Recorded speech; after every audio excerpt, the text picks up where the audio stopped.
ask for it, we can start rolling out some more metrics if they're useful. To your point about a character's name changing, we use something called named entity recognition to identify characters. And we can actually show if you misspell a character's name. That's one of the things on the back end now. But to your point, if you think that'd be useful, happy to bring that front and center. That's really impressive.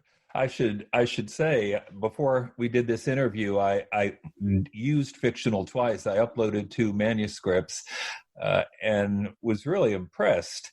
By the feedback I got. I mean, it caught genuine errors and made worthwhile comments even about style. I'm not going to stop editing myself, but my viewpoint is always the more eyes on a manuscript, the better, because no one catches everything. I don't care how good they are. Nobody does. So one more source of feedback, which isn't very expensive, frankly, and is astonishingly quick. I mean, if Fictional were any quicker, I would think, it didn't really do anything. but it takes its time. It's, 10 minutes maybe for a full-length manuscript, and gives you back, valuable comments. I was impressed.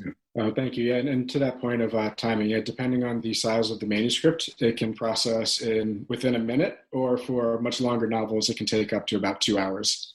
Right. Well, I uploaded novels. It didn't take that long, but give yourself some room. That's to hear. Yeah. But you don't have to have a full-length novel, right? You could do a story or an article or anything. Exactly. And so the way that the model works, it's based on essentially writing craft and above all else. And so pretty much as long as it's over about 100 words, you can upload it to the system. Well, I could be wrong, but I think you've carved out a really valuable. I mean, we all know there have been other grammar checkers and whatnot, but this one goes far beyond it. What do you think is next? What's the next step for Fictional or you? So for Fictional, we've got a pretty long roadmap ahead of us. Really? And so would like to a hint. Of course. So we'd like to have it, instead of just having it where you upload your work to the actual platform, if you were just to open up your document, whether that's in Microsoft Word or Google, just being able to click a little button and seeing the Fictional report there as well. Holy smoke. So it would be resident on your computer, or you'd have to be connected to the internet?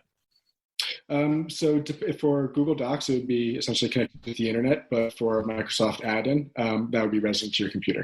Wow, that's cool. Well, I think you're doing good work, and thank you. I think there are a lot of writers out there who are going to be grateful. Pierce, thanks for being on the podcast. Bill, thank you very much. I appreciate the opportunity.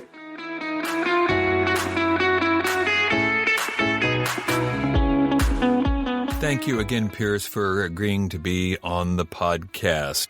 One last reminder, still space in the December small group writing workshop. If this sounds like something that might help you take a jump forward in your writing, then please visit my website, williambernhardt.com, WilliamBernhardt.com. Click at the top on Red Sneaker Writers, and then click on Small Group Retreats, and you can read all about it. You can register, and if you have any questions, please email me, willbern@gmail.com, WILLBERN@gmail.com. Until next time, keep writing, and remember, because it's true, you cannot fail if you refuse to quit.